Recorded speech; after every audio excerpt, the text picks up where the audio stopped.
जो आज के हमारे मुख्य अतिथि हैं, सिर्फ उनसे मैं कहूंगा कि अंत में संक्षेप में 2 मिनट में आप समस्याएं तो हमने सुन ली है, तो अब हम जानना चाहते हैं 2 मिनट में, ज्यादा हमारे पास समय नहीं है, तो 2 मिनट में आप बताएं कि अब हमारी आगे बढ़ने की क्या रणनीति होनी चाहिए, जिससे कि रिफॉर्म आ सके, ना सिर्फ झगड़ा लड़ाई ना बढ़े, लेकिन हम सॉल्यूशन ओरिएंटेड काम करें। तो हमें क्या करना चाहिए और हम अब आगे क्या करेंगे? अभिमन्यु जी, मैं आपसे शुरुआत करूंगा। देखिए हमारी इस बार चेंज के लिए मैं नृपेंद्र जी से बिल्कुल बिल्कुल नृपेंद्र, हाँ, नृपेंद्र जी से स्टार्ट करता हूं, क्योंकि अभी तक आप पहले बोल रहे थे। एक बार नृपेंद्र जी को हम एक बार मौका देते हैं कि सर हमें बताएं कि sir what is the way forward. विषय के ऊपर मुझे लगता है कि काफी डिस्कशन हो गया, और जो व्यूअर्स ऑडियंस, ये मुझे नहीं पता कितने स्टूडेंट साथी जुड़े हुए हैं, पर मैं गायत्री जाट को सुन रहा था अभी। ये तो लक्की है कि राजस्थान में पैदा होके भी उस क्षेत्र से हैं जहां पैदावार के हिसाब से ये सीकर का जो क्षेत्र है, ये राजस्थान में उपजाऊ और खेती किसानी के हिसाब से मतलब बहुत पिछड़ा हुआ नहीं है। लेकिन सवाल तो जो बहन गायत्री ने उठाया, उसका जवाब तो सरकारों के पास ही है, उसका समाधान कह लो। लेकिन पंजाब, हरियाणा, राजस्थान, दिल्ली, इनकी इन्वॉल्वमेंट पिछले अगर 30-40 साल से आप देखेंगे, एक मुद्दा SYL का रहा, और बहुत सारे लोगों ने उस SYL को सुनने के बाद उसको सुनना भी बंद कर दिया, जिसमें राजस्थान का भी बराबर इंटरेस्ट है। मैंने ये इसलिए याद आया मुझे कि गायत्री जाट जी ने कहा कि ओरिजिनली वो राजस्थान से बिलोंग करती हैं, और हरियाणा में हम लोग बैठे हुए हैं, दिल्ली में पानी यहाँ से जाता है जिसमें SYL का शेयर है।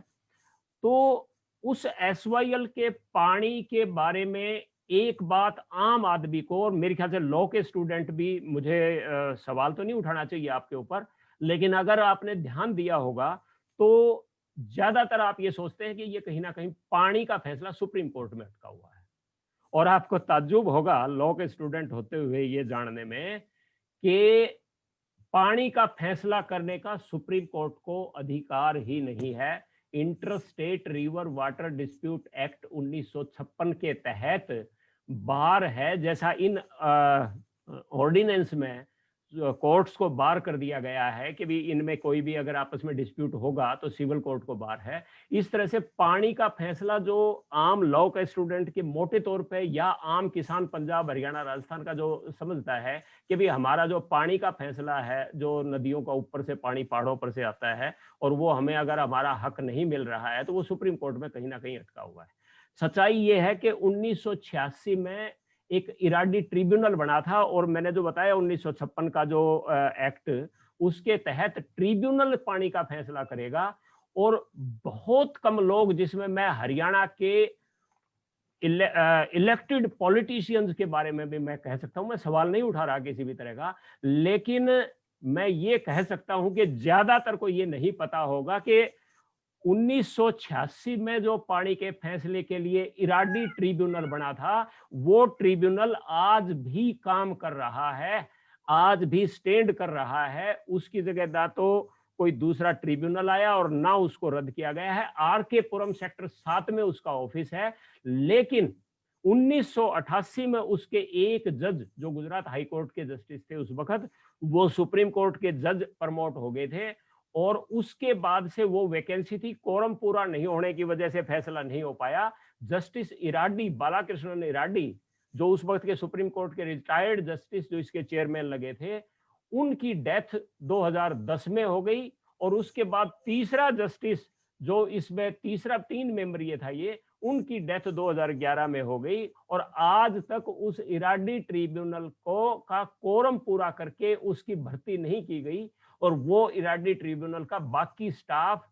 सारी सैलरी, भत्ते RK पुरम में बैठे हुए वो सब लोग ले रहे हैं। और इस बात का जब तक फैसला नहीं हो जाता, मैंने ये सवाल इसलिए उठाया कि एग्रीकल्चर लैंड की कीमत ज्यादा हो, जो गायत्री बहन ने जो सवाल उठाया था, उसकी कीमत बढ़ाने के लिए, उस एग्रीकल्चर लैंड को कल्टीवेबल बनाने के लिए जो सबसे प्राथमिक आवश्यकता है वो पानी की आवश्यकता है। और पानी का बंटवारा करने के लिए एक ट्रिब्यूनल भारत सरकार 1986 में बनाए और वो ट्रिब्यूनल की वैकेंसी 1988 में आ जाए और एक उसका मेंबर 2010 में डेथ हो जाए, दूसरे की 2011 में डेथ हो जाए, 2020 में हम बैठे हुए हैं। इस 20 अगस्त को, अभी रिसेंट 20 अगस्त को उस ट्रिब्यूनल का कार्यकाल बाय नोटिफिकेशन 19 अगस्त 2021 तक के लिए बढ़ा दिया गया, जो मैं गारंटी दे सकता हूं कि यहाँ बैठे हुए लॉ के स्टूडेंट में से किसी को भी इस बात का नहीं पता होगा कि एक ट्रिब्यूनल स्टैंड कर रहा है और उस ट्रिब्यूनल का 1 साल के लिए फिर कार्यकाल बढ़ा दिया गया है और उसका कोरम पूरा नहीं है। तो जब तक इस लैंड को आप कल्टीवेबल बनाने के लिए, इस लैंड में अच्छा अनाज पैदा हो और जो पहले से पैदा हो रहा है, जैसे मैंने बताया कि जब तक ध्यान नहीं दिया गया था तिलहनों की तरफ, 10 मण प्रति एकड़ के हिसाब से सरसों पैदा होती थी। हमारे किसान ने जिस दिन इसका भाव ठीक से मिलने लगा, खासतौर से मस्टर्ड की बात मैं कर रहा हूं सरसों की, उसके बाद से ठीक 20 मण और इससे भी प्लस सरसों पैदा करनी शुरू कर दी। हमारे किसान को चैलेंज नहीं कर सकते।